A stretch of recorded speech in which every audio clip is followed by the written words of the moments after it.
friends, welcome back to my YouTube channel English with Rimjim Kinsaria. I hope you are all doing well and healthy and safe. And today we are going to begin with the next poem of There's a Certain Slant of Light by Emily Dickinson. ठीक है? और before beginning the poem, before doing the discussing the critical appreciation of the poem, I would like to recite the poem once. So let's get started. There is a certain slant of light winter afternoons that oppresses like the heft of cathedral tunes. Heavenly hurt it gives us. We can find no scars. We can find no scar, but internal difference where the meanings are. None may teach it any. 'Tis the sealed despair, an imperial affliction sent us of the air. When it comes, the landscape listens, shadows hold their breath. When it goes, 'tis like the distance on the look of death.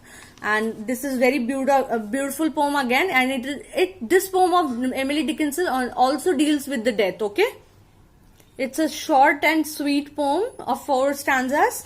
So let's get started with the critical appreciation of the poem. There's this certain slant of light is one of those poems of Dickinson which can be interpreted in various ways. The poet tries to represent the nature's imagery in this poem, and maybe she is talking about the internal pain from which she is suffering, or maybe about the glimpse of hope. And it can also be possible that she is talking simply about a winter afternoon. ऐसा भी हो सकता है कि वो simple अपन को ऐसा लग रहा है कि वो जो है उस सेंस में बोल रही है, उस सेंस में हो सकता है विंटर आफ्टरनून के बारे में ही बात कर रही हो. She has used a number of paradoxical references in this poem. This is very important कि उसने बहुत सारे पैराडॉक्सिकल रेफरेंसेस जो हैं वो यूज किए हैं. ठीक है, और वो कौन कौन से हैं हम देखेंगे. As she begins the poem saying that there is a certain slant of light in the winter afternoons, and this particular light which is coming inside slantly is oppressing her in the same way as the heaviness of the cathedral tunes suppresses her. This is quite paradoxical because cathedral tunes or music are generally not supposed to oppress anybody. Maybe the poet is internally very disappointed, so it seems to her that this light is isolating her from the rest of the world. Thus it signifies that the light is quite powerful but not happy. All such things seems to be very negative only when one is internally broken and not ready to accept the challenges given by God.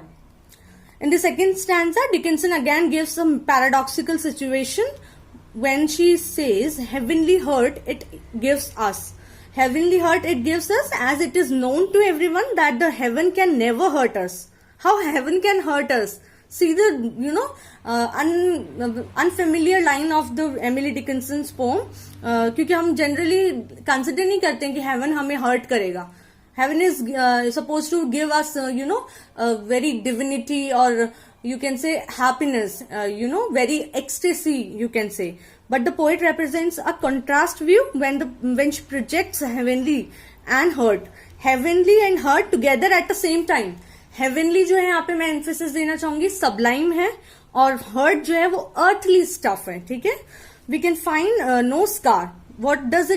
What does this line mean? We can find no scar. By this line, the poet wants to say that when one is suffering from internal pain, isolation, facing difficult phase of life, then there will be no physical scar.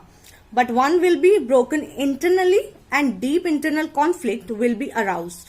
And she referred this situation as internal difference, और इस situation को वो क्या बोलती है? Internal difference बोलती है. ठीक है, in which one can see the change in the behavior of sufferer.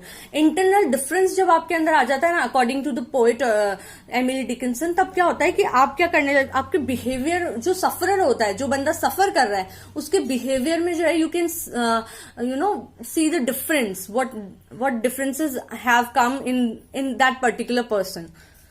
Where the meanings are. What does this line mean?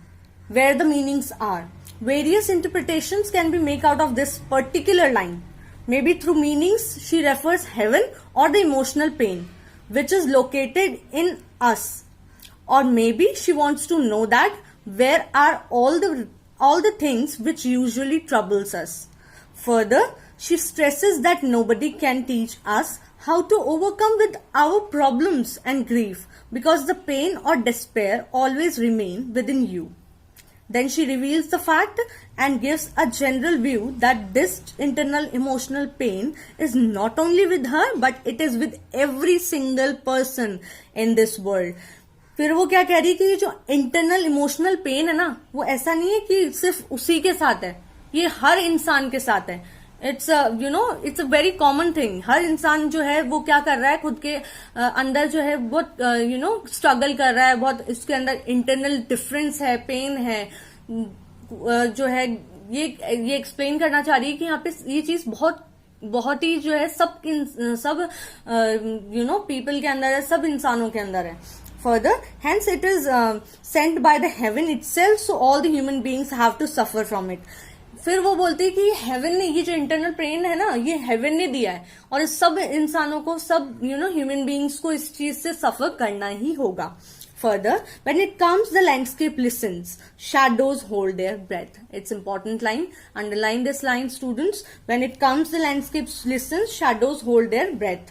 In these two lines, the poet states that when the despair or the light comes in your life, then even the nature responds like human beings. The poet personifies the landscape and shadows. ठीक है?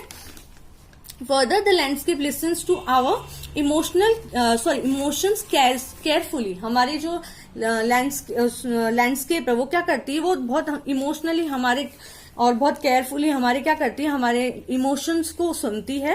And here the shadows can be the nature और may be the close people in your life. और यहाँ पे shadows के दो मतलब हो सकते हैं, या तो आपके क्लोज पीपल जो है वो, या फिर nature. They hold their breath and feel sorrow as soon as they come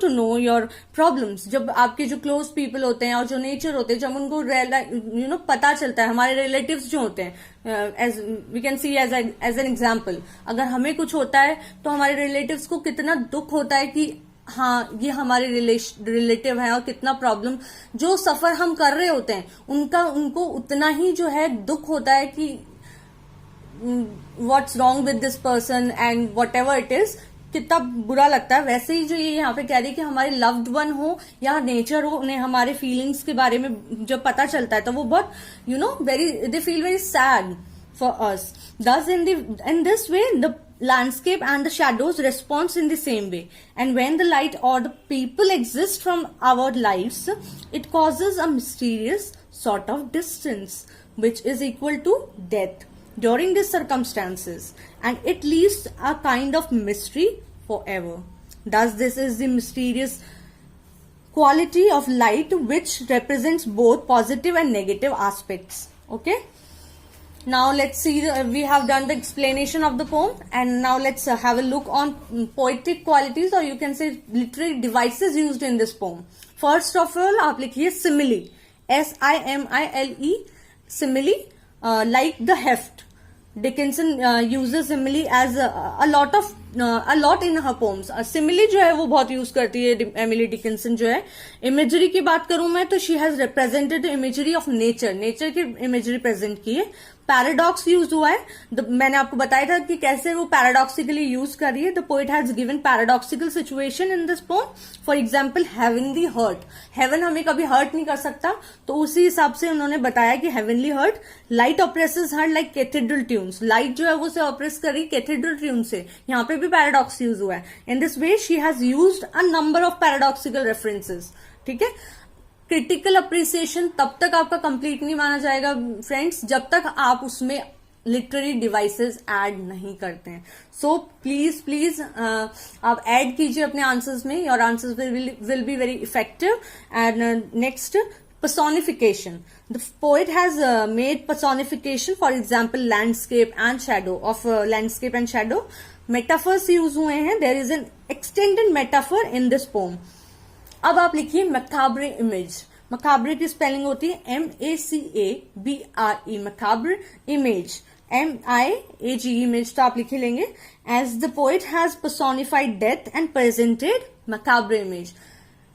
there is a certain slant of light में सबसे इंपॉर्टेंट जो चीज है आप लिख लीजिए, वो है मकाब्रे इमेज यूज हुई है, ठीक है. The sentences are short but she has said a number of things.